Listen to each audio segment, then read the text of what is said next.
Singh started day 3 of this campaign in one of Canada's most unaffordable cities to live, Toronto. Tonight, he'll hold a rally an hour south of that in Hamilton. And Singh is pinning the blame for the housing crisis on corporate landlords and people like Mark Carney.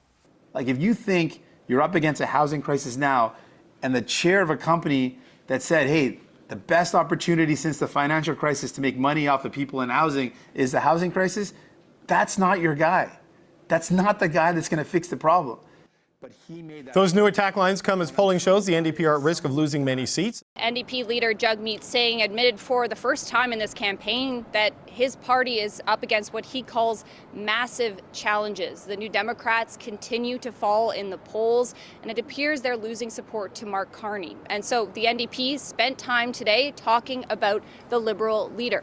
Now, we are in downtown Toronto right now. It is one of the most expensive places to try to rent an apartment. That's if you're lucky enough to find one here. It's also a place known for renovictions, where people are kicked out of their apartments so a landlord can do renovations and then jack up the rent.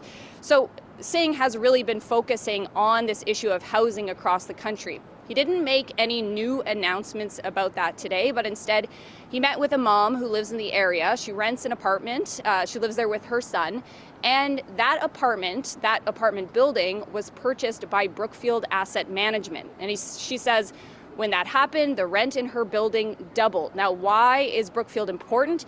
It's because that is the company that Liberal leader Mark Carney was the chair of before he decided to run for the Liberals. Now, he has cut ties with Brookfield, but Singh's point is that when Carney was in that top executive job, Brookfield made the decision to purchase rental properties to turn a profit. And so while Singh says he doesn't hold Carney personally responsible for this, he says the decisions that he made in that job show, in Singh's words, where his priorities are.